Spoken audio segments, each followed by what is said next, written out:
Previously on Balls. Hello, this is Gary. John, is that John or Darren? It's both of us. Hello, Simon Mr. and Player. Knox, Mr. Player. Hi, Mr. Blair. Well, Lovely to before chat. we start, Darren, we're not on the air, are we? Yes, we are. Well, even if we're on the air, I'd just like to ask you how your son is. Mr. Player, good news. Yesterday was his last trip to the hospital. He's finished his chemo. His bloods are looking good, and in a month's time he'll have a scan to tell us that he's all clear. Well, I can have my sympathies because my mother died of breast cancer when I was 8. My sister has it, and my daughter's just had a breast cancer removed. So we've got it in our family, and I know it's devastating. And I appeal to people to watch the way they eat. Stay away from the high fats and the high sugars, and exercise. This is imperative to get this through to young people at school, which unfortunately we're not doing. And health is the greatest asset a human being can have, isn't it? Yeah, absolutely. And because these things, obviously you're talking about prevention, but these things are incredibly treatable these days as well. And there's nothing like a good lifestyle and a positive mind to deal with it. Yes, no, that's right. You've got to have a positive mind, yes. Okay, and so nice to speak to you guys. You're always very helpful in any events that we have like this, which we have in the 4 quadrants of the world. I must say, at my age, it gets tougher to do it. I just visited 10 countries in 33 days, so it's rewarding.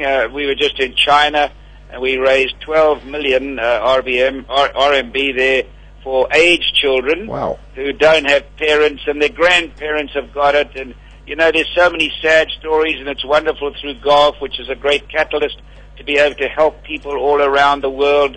China, we did one in Abu Dhabi, even America, Europe, and in South Africa. So it's just fantastic. And even though it's tiring on me, it's my thrill, and I'm grateful that I have the energy to still do it at 77. Because of your lifestyle, and that's exactly why you can. I always say you remind me of my dad. He also keeps going. You can't just sit around and retire and do nothing. He always wants to do stuff. It's just I'm amazed when people talk about retirement. If you retire, you retire full-time, you die. And a survey was done that a lot of people who retired died within 3 years. I'm 77. I work as hard now and travel as hard as I ever did. And if I didn't, I would die. And so it's essential that one provides whilst you're in your prime, irrespective of what you do for a living. Make sure you got something that when you do quit or you do retire from your particular job, that you've got something else to keep you interested. Absolutely. I mean, I just need to ask you, you've been doing this kind of good work for so many years now, so many decades. Are you finding it, particularly when you deal around the world, are you finding that the economic situation and the way things are at the moment, that you're finding it a lot tougher to be able to raise money for some of these causes? Not really. I would say that I think they promote it so well, if I can say that, my son, the Black Knight International, he promotes it so well, and we have such good sponsors, Coca-Cola and people that are great sponsors in our GPI event. We got Coca-Cola, we have people like, Rolex. I've been with Rolex for so many years, and Callaway, and SAP, and UPS, BMW, this year giving us the cars, and the Fairmont Hotel here at Zabali, which is magnificent, giving us the rooms, and at the Zabali Golf Club. So it's an accumulation of a lot of sponsors, and these people have got a lot of good clients, and I'm happy to say that we're generating pretty much the same funds as we ever did. That's fantastic to hear. But again, people, I think, are just getting more shrewd and selective over where they do put their money. So they're actually thinking about it maybe more now than they would have in the past. And I think it's a testament to the great work you do that they are still supporting you as well, if not better than ever. Yes, and there's no substitute for personal contact.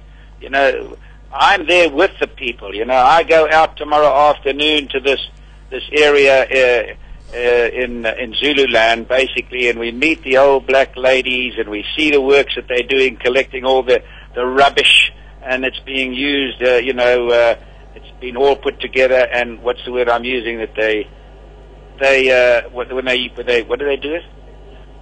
No, they bring it all together, the rubbish, and it's put together, and they collect it, and They recycle it. That's what I'm Recycle. thinking of. They recycle it, and then they get money for this, which they plant trees, and then they get bicycles for their children to go to school. And you see these old black ladies who've really not had much in life, the great joy on their face to see their son get a bicycle, can ride to school, and they're given some money to plant trees, and they're rewarded for keeping the country clean. And quite honestly, I noticed a massive difference in South Africa with the dirt that's lying around as compared to when I was a young man. And so we've got to educate our young people, particularly keep our country clean. Isn't that true? I was just in Singapore and in China, and I pointed out to my staff, I said, show me one piece of paper in the street while you're here these 2 days in those respective countries. They couldn't show me one piece of paper in China in the streets or in Singapore. Isn't Singapore beautiful? But I mean, if you litter there, don't you go to jail? Well, no. Singapore is probably the best country, I would say one of the best countries in the world to live in. There's no guns, there's no drugs, no rapes, no murders. You can walk down the street at night and you can be safe. Everybody's got a job, everybody's got a home, they've got a strong economy, and yes, they have rules, but we have to, our life should be governed by rules. That's what I believe anyway. I want to be safe, and I mean, you know, you take this great country that we live in, and I mean, I've traveled more miles now than anybody that's ever lived. 60 years of travel. I've never seen a country that compares to this. But I mean, it's one of the most unsafe countries in the world to live in. And people, wherever I go now, are saying this. I'd like to go there, but I'm scared to go there. And it breaks my heart when I hear that, because I'm trying to tell them what a great country it is and that they must come, but they're scared. And I mean, this, you know, everything gets across the world in a matter of minutes now. We live in such a tiny little world, don't we? Yeah, with social media, it's almost immediate. You know, that's the reality. Exactly. So what do you say to them, Mr. Player, when they tell you that? Law and order breaks down, you're gone. Yeah. So what do you say to them, Mr. Player, when they tell you that they'd like to come here but they think it's too dangerous? I try and do it diplomatically and say, well, look what happened in America. In a movie, people were shot. They were shooting them on campuses, and this happens there, and this happens here. I try and give comparisons, and I try my best. And I say you've got to be very careful in the areas where you go to. You try and do it, but I don't know whether you convince them or not, because this bad news continuously gets across. Filters out there. They read about Zimbabwe and you know, what a great country it was and what's happened there. You know, it's very difficult to fight a tsunami, isn't it? Yeah, absolutely. Just on the subject of people that do some really, really good stuff, have you ever bumped in, I mean, you're down in his part of the world, Titch Smith?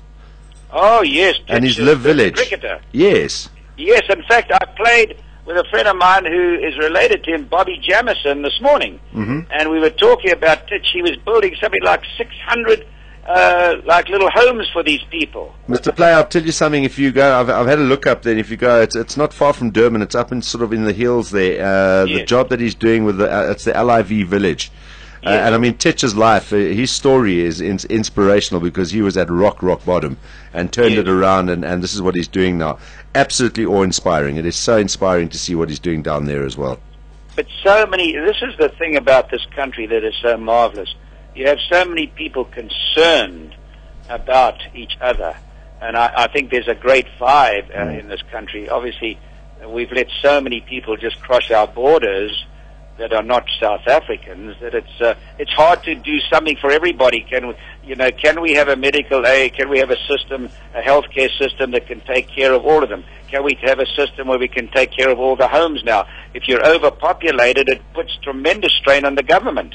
But everybody's making a great effort. We live in we got such wonderful people in this country. Honestly, I mean, I was playing golf this morning, and people working on the golf course, I stopped and said hello to the little old lady weeding, and I speak a little bit of Zulu, and I could speak to her. And wherever you go, there's such great love that exists in this country. So we really got to just make sure that we have law and order. I think that's the big thing we've got to have. We've got to have law and order, and we've got the greatest country. Absolutely. What did you shoot today, by the way? I shot, actually, I've been breaking my age by an average of 7 shots a round. Wow. I've been averaging 70, and the other day, on a very tough golf course, I broke my age by 12 shots in one round, shot 65. Jeez. And then I played a tournament in Switzerland, and over the 3 days I beat my age by 15 shots. So that's very encouraging. All right, well, for that and also for your birthday, which was a couple of weeks ago, the 1st of November, which we didn't have a chance to wish you, I think Mr. Player deserves the PGA clap from Balls Radio for. Thank you. Congrats, Mr. Player. Amazing. I want to give one message to people, and that is to make sure you keep exercising. When my brother went to war, he was 17. I promised him I'd exercise for the rest of my life, and I still do 4 times a week, 1,100 sit-ups, plus all the other stuff. Keep exercising and stay young, and it's thin to win. You get fat, you end on the mat. Yes. Yeah. Thanks, Mr. Player. Wow. But, Mr. Player, can you just tell us quickly, there's been rumors going around that you're going to be the official starter at the Nedbank Challenge this year. Is this true? I have not heard that. Maybe that's I hope you are. surprise that they have. I don't know, but I don't think so. Anyway, I'll be there as always. The kind of golf you're playing, Mr. Player, I think you should actually be in the field. Yes. Well, I don't know about that, but anyway, thanks, guys, for your support. Awesome chatting to you again, Mr. Player. All the best and good luck with your event. Thank you. Bye-bye. Awesome. Bye-bye. Bye. This is Balls Visual Radio. Darren, Simon, Kate, and John. Weekdays from 3 p.m. to 6 p.m. Central African Time. Balls.co.za